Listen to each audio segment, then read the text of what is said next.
What is up, everybody, and welcome back to the channel. My name is Josh. This is Native Nomads, and today we're going to be talking about the CA-tuned brush bar for your Subaru Outback Wilderness from AdventureRigShop.com, and if it's a useless mod.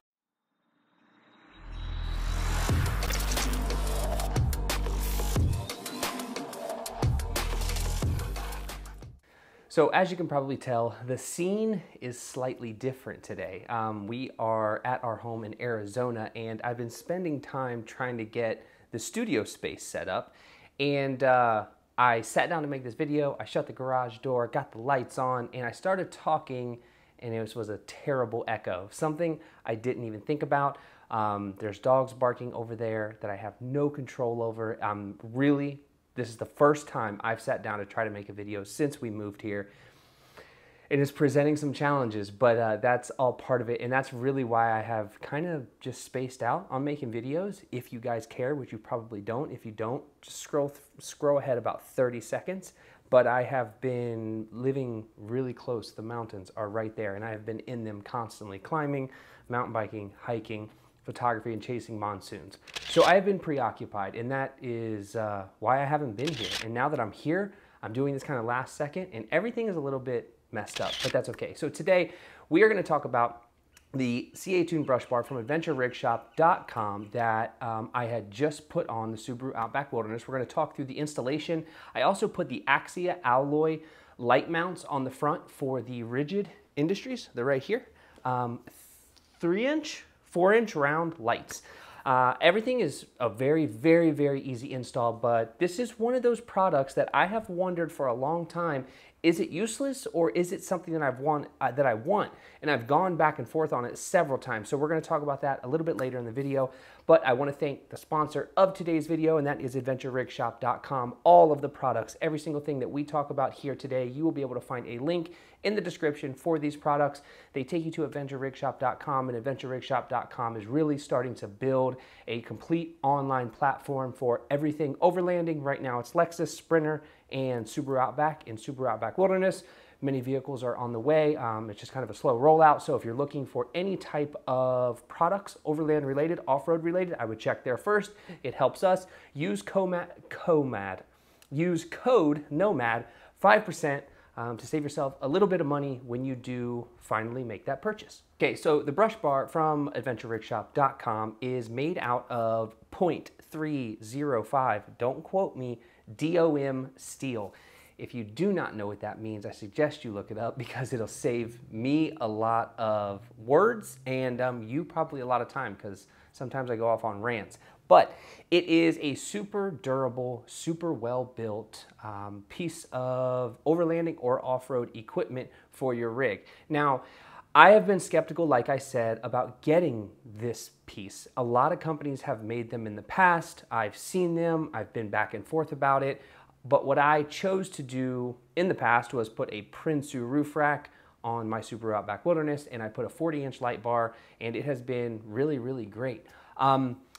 If I were to go back and do things a little bit differently, and I know that if you're new here, you haven't seen any of the videos or probably heard me talk about any of this stuff yet, but I will put a link to a video up here that kind of talks about the reasons I took this car back to being more of a stealth vehicle and what I think it's truly capable of and what it's not capable of. But I had the Prinsu roof rack, I had the 40-inch light bar, and I had a lot of stuff on the roof.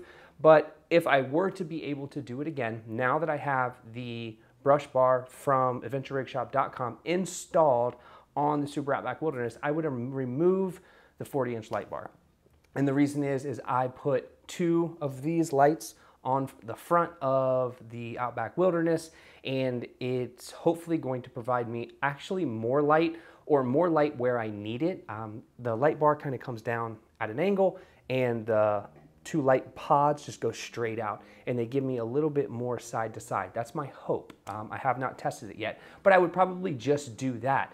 Now, the install of this product is absolutely phenomenally easy. There are 2 pieces on the front of your Outback Wilderness, and they are that copper bronze color. You just simply get a screwdriver or a knife, and you pop those 2 out. They are held in with small little clips. It's not really a clip, it's kind of like a Y thing that gets hung up if it tries to fall out. You can just kind of pull that through the little tab underneath and it'll come right out. You're not gonna break it. I'm gonna save mine in case I ever take this thing off or I sell it. I could put these right back in their same place and it'll look like nothing ever happened. That's one of the things I love about it. It's just, you can take it off and you can put it back on if you get tired of it or you don't need it or something happens. Now, the install is super easy. Once you take those two caps off, you simply put your brush bar up and you kind of, it really is probably better with two people. I just did it with myself and it wasn't hard. There's two pieces of foam inside those little cutouts and you can slide the bar in there and it'll actually sit in there without falling out on its own. So you get those two in there, you grab your bolt, you're gonna need a 5/16 ratchet. And I used a 1/2 inch ratchet with a 5/16, you know what I'm talking about. I can't think of the name of it. But I just used a 1/2 inch because you're gonna need a little bit more. You're gonna need to torque on it pretty hard. 3/8 is probably a little skinny for it. So once you get that bar up there on the front of the bumper and it's kind of in the two spots where the foam is, you can just kind of start cranking it down. Now, I thought I was going to strip the bolt holes that are back there because those go directly into the frame of the vehicle. So I just gingerly kind of started tightening one side. I moved to the other side. I started tightening that side a little bit. I just really worked my way back and forth because I didn't want to strip anything out. And it is kind of hard to turn. You need to apply a little bit of force, but just be careful because once it strips out, hopefully it's the bolt that strips, but it's still gonna mess up the threads inside the frame, and then you're gonna have a whole bunch of trouble trying to get this thing off later. Now, let's fast forward a bit. You got this thing on. Oh, that word, socket. You need a 1/2 inch wrench, an extension, and a 5/16 socket. Why I could not think of the word socket when I needed it, that's the problem with just doing YouTube videos right off the cuff and you're just out here spraying words. You forget what you're saying sometimes and simple words can escape you. But once you get it kind of flushed up, you can see that it's pretty well perfectly aligned with the lines of the Subaru Outback Wilderness. And I'm gonna say the engineering behind this and the craftsmanship that went into it, it's all powder coated, it's all welded beautifully, but on the ends of the Outback, it kind of tapers, just like the bumper of your car tapers around your car. Well, the brush bar from AdventureRigShop.com, it kind of tapers with it, and it ends at the exact spot where your bumper ends. That had to be hard to get right because you see smaller ones that kind of fan out and then they kind of start going back towards the sides of the bumpers, but they stop a little early, which I don't blame them because it's probably a huge pain. But this thing flushes up with the car and it really almost looks like one of those factory components. Now, because your copper or gold or whatever color you call them, little caps are missing, you can kind of see a little bit of space back there. It doesn't look great, but it's kind of to be expected. What I'm thinking about doing is taking a hole saw and just putting a 2-inch hole in those pieces and then sliding those pieces on. So those copper pieces will still be there. It'll cover the kind of weird looking plastic holes that are there right now. It might be hard to understand what I'm saying, but it should be pretty simple. And then putting that bumper bar back on. And once that's back on, it's gonna look literally perfect, like it came from the factory that way. Now, as part of the kit that I got, I did opt for the Axia alloy light mounts. They are a metal light mount, and being that they're a metal light mount, somebody can't just walk by and rip your lights off. I've never had that happen to me, knock on wood. I know other people have had that happen to them, where people will, if you have a $500 or $600 pair of lights on the front of your car, it's not much. I mean, if you have the right tools, you could take it off instantly anyways. But if you just wanted to snatch it off and break it and pull the wires out, you could simply do that. The Axia alloy mounts are all aluminum and they're super solid. They're black. They're coated with a more of a gloss finish, but they look phenomenal, and you can fit any type of light on there. The package that I bought was the brush bar, the Axia alloy mounts, and the 4-inch rigid rounds. I am a huge proponent of rigid lights because they are not the most inexpensive, they're not the most expensive, but they're right there in the middle, but their performance for me has been solid. My lights on my van, I'm pointing this way because I can see my van right here, the lights on my Subaru, the lights on the Power Wagon, the lights on the Lexus, the lights on both Jeeps have all been the very same lights transferred from vehicle to vehicle to vehicle. They've been through snowstorms, they've been through ice. I'm just a big proponent of Rigid. I don't get paid by Rigid. Rigid doesn't support me in any way. I just think it's the perfect middle of the road light that is extremely durable and does not cost you $800 for a set. Some of them do, don't get me wrong, but the ones that I use, they don't. So putting the Axia alloy light mounts on is super simple.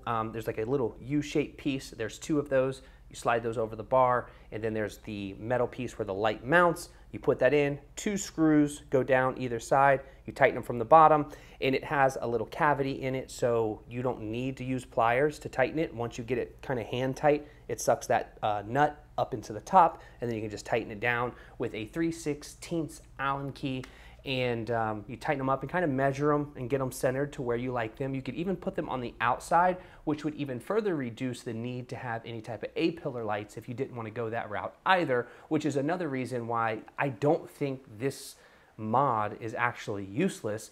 I think it's probably better. I have not tested this, but if I could have 2 sets of lights on the front of my bumper, one facing out kind of like my A-pillar lights do, and one facing forward, even maybe have bigger ones facing forward than are facing out, like the 6-inch rounds versus the 4 in the center. It's gonna provide a more wide range of light than what my light bar does with my side shooter A-pillar lights. Like I said, I have not tested that, but this one piece of equipment can solve the problem for multiple other pieces of equipment. Not that you're not going to need a roof rack, but you may not need a Prinsu roof rack. You may be able to get away with a set of crossbars, which are far less expensive. You don't have to buy a light bar for the top of your Prinsu rack, and you can just use the brush bar as your light mount fixtures, the spot where you mount your lights, and you have your side shooters, so you wouldn't need your A-pillar lights. So I think there's a lot of room to wiggle here. And as I like kind of dumb this thing down and back it off a little bit, and start to go like that more stealth look where it's just sleek and it does the job of what I need it to do, it's definitely something that I'm considering of maybe changing it up a little bit just to see how it works, or at least testing it before I take all of this off the vehicle. So if you have the right tools laid out, everything out of the package, you can have this thing done, installed in under an hour. Now the light part, putting the lights on, wiring the lights up, I have not wired mine up yet. I put them on for this video to kind of take some pictures and to see how it looks and to make sure I like the aesthetic. And you know, before I go, first of all, it's hot. Okay, it's kind of hot out, so I don't want to sweat to death to do this today, but I did want to see, you know, what I was going to be getting if I did decide to go this route.